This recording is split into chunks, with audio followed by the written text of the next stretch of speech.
Welcome, everyone. Welcome to today's edition of HFS Unfiltered. And today I'm super excited to unpack the insights from one of our recent research studies where we partnered with Infosys BPM. And the study explored the business objectives and challenges enterprise leaders are facing in this AI led technology driven era.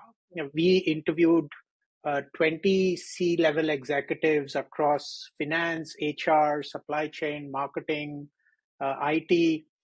And what I found fascinating was that it revealed a significant disparity between the potential that we think is out there and the practical implementation.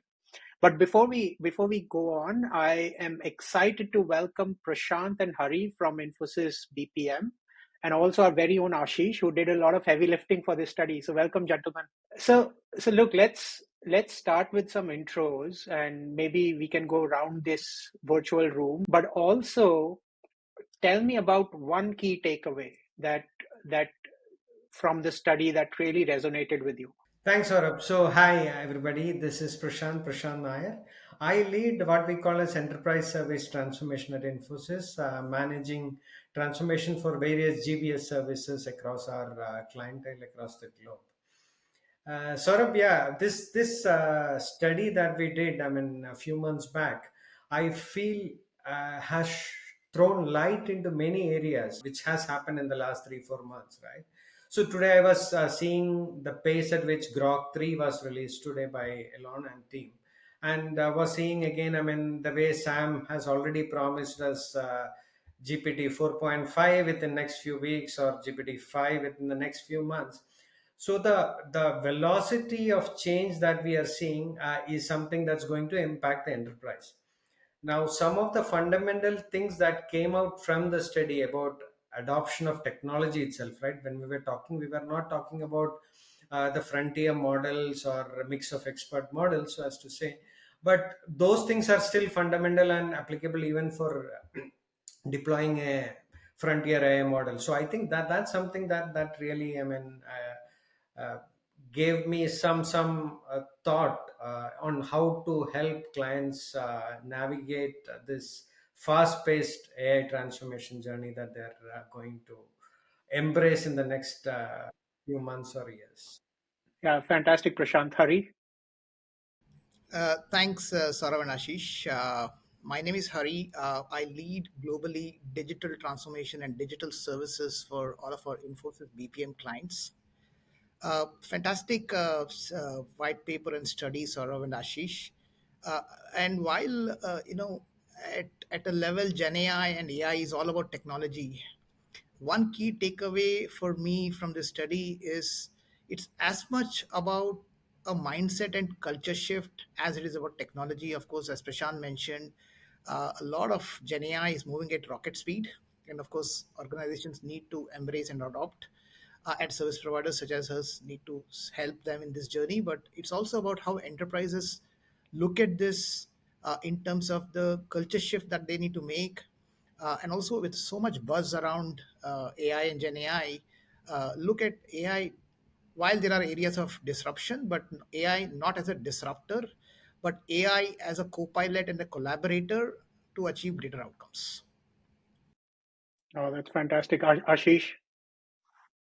Yeah, hello everyone. This is Ashish Chaturvedi. I'm a practice leader at HFS Research and primary author for this study. So the key finding for me was that the most impactful AI and automation use cases that we came across during this study had a one office mindset. Now, for nearly a decade, we have been advocating for a seamless, connected enterprise, but legacy systems, siloed mindsets, and rigid hierarchies have continued to hold businesses back. But that's changing right now. At least there were two such cases. One was where supply chain and finance teams collaborated for integrated financial planning, which led to optimizing the supplier relationships. There was another very interesting one where marketing insights were used to improve demand forecasting for supply chain. So I think we are gradually getting there, moving from silos to a one office mindset, and that would be required for building successful enterprises of the future. Yeah, no, look, I think there's so much to unpack in what you just said, but let me let me pick on what Ashish said and ask you this question, Prashant. We've here at HFS, at least, we've been talking about one office for, I don't know, donkey's years now, 10 years or so. And while clients are enamored by it, very few, if any, have been able to achieve it. Why is this thing so hard? Yeah, I think Ashish alluded to it. See, one office from a concept, theoretical is a very good concept, right? But like in all, the fundamental laws of physics, there is always other elements which are always disrupting your experiment, or other forces of nature which are always impacting this perfect picture in a way, right? And some of the things that's impacting, or which has so far prevented this one office, if I might call that. One is about cultural mindset and organizational silos. Okay, so historically, in our mind, also again, while we have worked with multiple clients to set up that one office, and most of our clients, I would say, see the merit of one office, right? Especially at a CXO level. The biggest challenge to implementing that is the organizational silo or the cultural shift. Okay. uh, so once that is done, I feel 80% of the difficulty is achieved. Then obviously there is the question of legacy systems, data fragmentation, I would say even a little bit of skill shortages, right? So these would be the other three elements which are hindering one office, or which has hindered one office. So, Hari, let's take all the easy challenges that Prashant threw at us. What what can we do to address them? What are some practical, in your experience, what are some of the practical what's some of the practical advice that you give to your clients? Sure. Look, as Prashant mentioned, and you also mentioned, Saurav, in our view, uh, the friction to one office.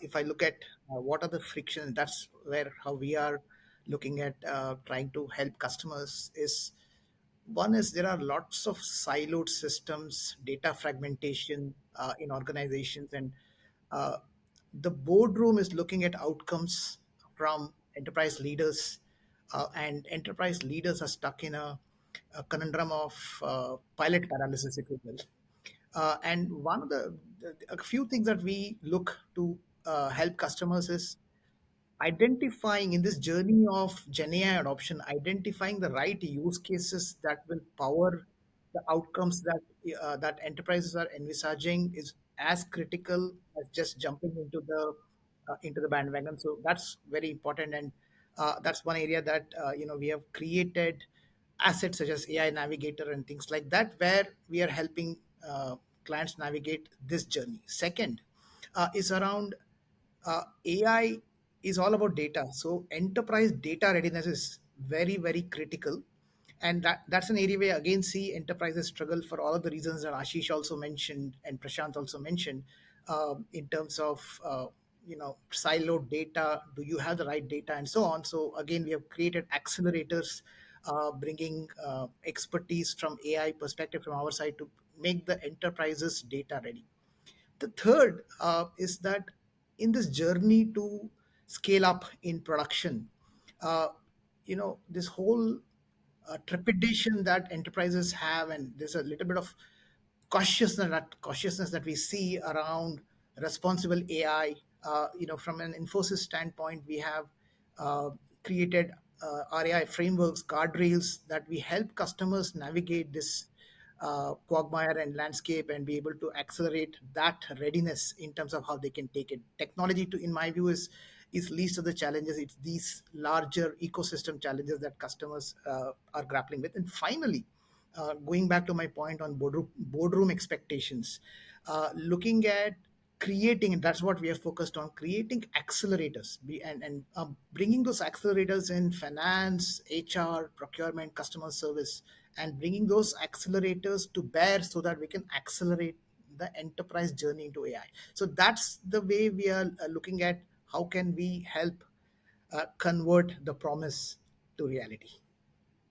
Yeah, no, I like where this conversation is going, because ultimately it's not really about AI. It's about all the things that you guys mentioned. There's a talent debt, that we have, there's a data debt that we have, there's a technical debt that we have, there's a cultural debt that we have.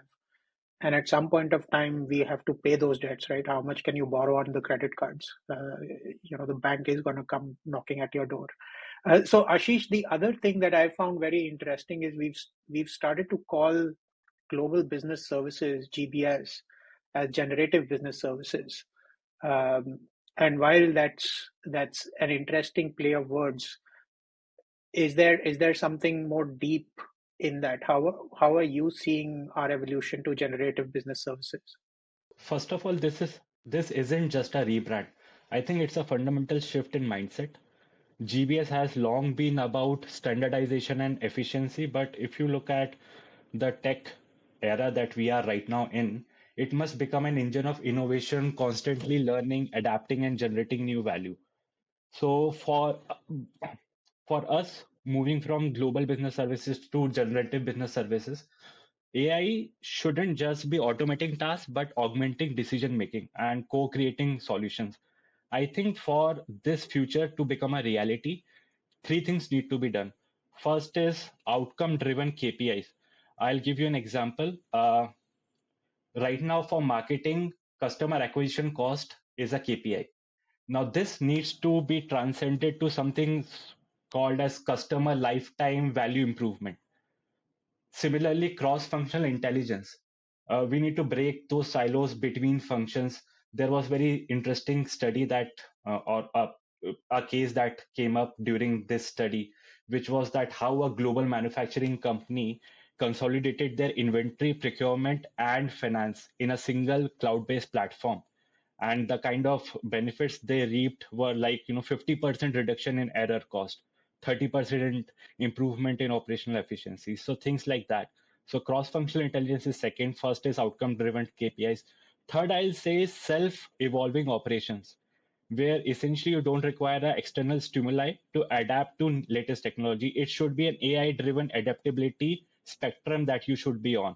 So once you get to these three, which many companies are trying to get to, then obviously you can say that GBS is now my generative business services, which is beyond just standardization and efficiency.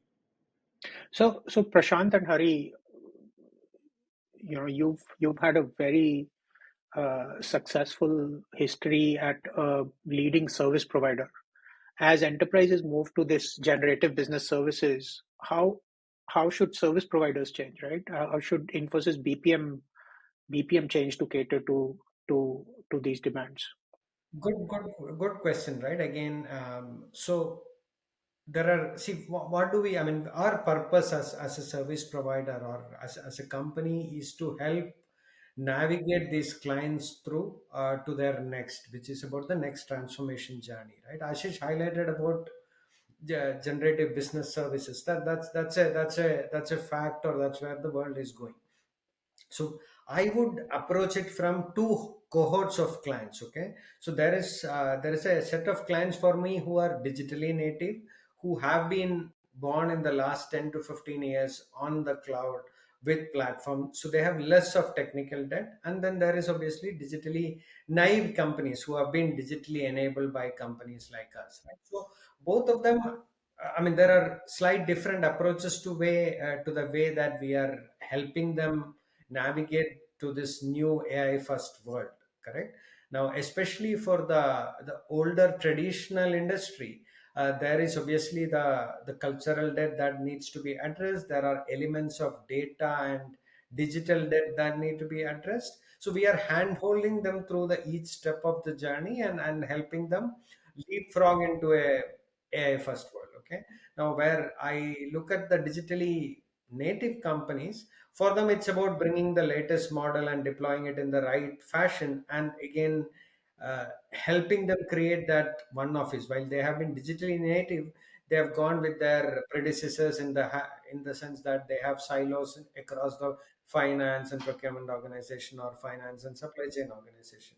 So there, our play would be to integrate and create that one office and quickly help them leverage the data that they have in the right format to deliver maximum value. That's how I would see we are approaching that. Saurabh, picking up from where Ashish started, uh, See, look, with Gen AI and as we've given this name on generative business services, uh, the pivot from for GBSs, for the pivot from being centralized and looking at operational efficiency to the outcome based model is a pivot.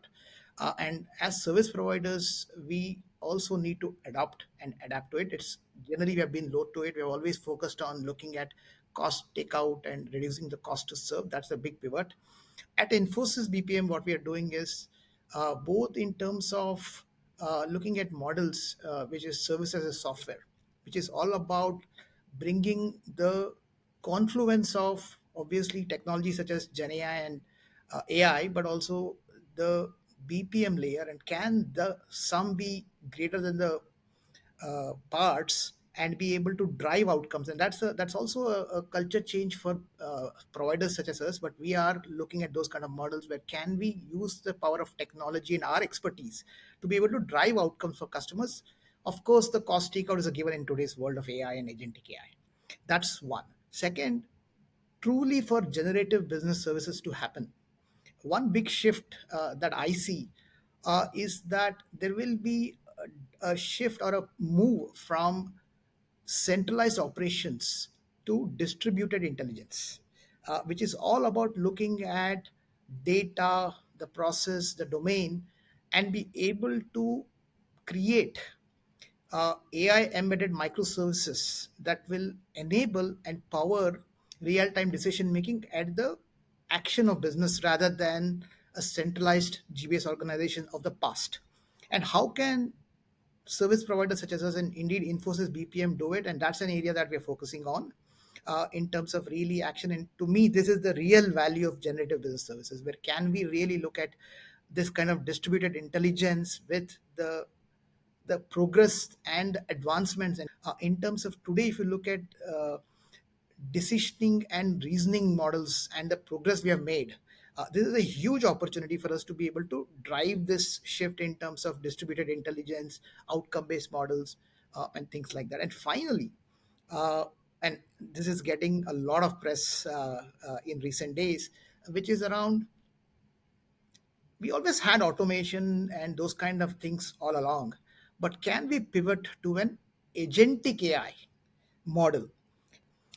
However, the other part is equally important, and which is where I think we're focusing a lot from an Infosys BPM standpoint, which is the human AI collaboration. Because now the talent refactoring is going to happen in terms of, if agentic AI does all of the transactions, then the human is all about uh, AI orchestration, looking at strategically leveraging AI, exception management, and of course, culture management. So that's an area where enterprises need help, and we all need to focus in terms of how do we bring this culture change in the context of outcomes, as well as a whole new operating model, which I believe is a true promise of generative business services. Yeah, I I couldn't agree more. In fact, here at HFS, we've just sort of launched our 10-year market forecast and vision, and we expect services as a software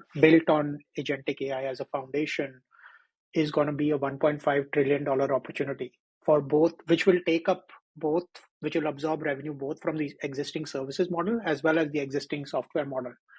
And who's going to be the winner is going to be, anybody's guess as of now. But I think what you all have pointed out makes me really excited for the future, but also makes me a tad bit nervous because there's so much that we have to do. So, with that, before I let you go, if we can go around the room and ask you for, if let's say you had a magic wand and you could change one thing, let's not wish for five things because we can't grant that many, but let's say one thing, what would that be to make this vision that you all are trying to articulate around generative business services, services as software? Um, uh, what's that one thing that you would make disappear? And maybe we'll go in the reverse order this time. Ashish, let's start with you. So instead of one thing that I would like to disappear, I would like a data spine and a disruptive mindset to appear. And I'll take 1 minute to explain why. So if you take finance for now, most of the pilots or POVs that are happening are in fraud detection or contract analysis. I want enterprises to have a disruptive mindset where they think about using AI for financial decision making or AI powered pricing, which where agent can take a call on in terms of based on the market situation. So it's not just about moving from pilots and POVs to production. It is what you are moving from pilots to production, and is it impactful enough for your business. So for that, you need to have that disruptive mindset, and till the time you don't have a data spine, you won't be able to do it even if the intent is there. So disruptive mindset and data spine, the two I things. like the data spine angle of it for sure. Hari? Yeah, look, I was going to say what Ashish mentioned, but let me talk about something else. In this journey of AI and Gen AI, I think talent is going to be very critical. And if there's one thing I would like to disappear is the dearth of AI talent, quality AI talent, especially with the advancements that are happening in AI, Gen AI models, and things like that. Our ability to power this journey and accelerate it is also in equal measure about AI talent, and that's an area where I'm quite worried in terms of where we are versus what we need. Fantastic. So AI talent, Prashant. Yeah, maybe I mean, should I ask for 1 million Blackwell cluster or something, Harry? I mean, to develop ASI. But so if there was a magic wand, I mean, that might be what everybody would want this year. But more importantly, I think I'll go with I mean a point close to Harry, right? It's about talent, and while Harry highlighted the AI talent, what we are seeing, I mean, on day-to-day operations itself, AI, the current models, okay, I mean, things can evolve, is like a very super smart intern or analyst, right? I mean, it's giving a lot of data, but we need process experts. Even if I look at my tax process, financial planning process, or HR benefits process, or sourcing process, I see that AI is giving us a lot of intelligence, but I need experts who are well used or well versed in using AI or leveraging the power of AI to drive the transformation within client. So again, talent is my point. Again, talent is domain experts with a good appreciation of or ability to use AI. I mean that's where I for me that's my constrained resource. So that's where I would want. No, fantastic. I think what I would wish for is more such conversations. So I hope we continue this dialogue, gentlemen. It was a pleasure interacting with you. There's so much to we could do this like a 5 hour podcast, and still not get through all the topics. But it was a fantastic conversation. Thanks a lot for spending some time with us today. Absolutely echo your thoughts, Saurav and Ashish. Thanks for having us here. Thank you Thanks, both. I mean, guys. it was a pleasure talking to both of you.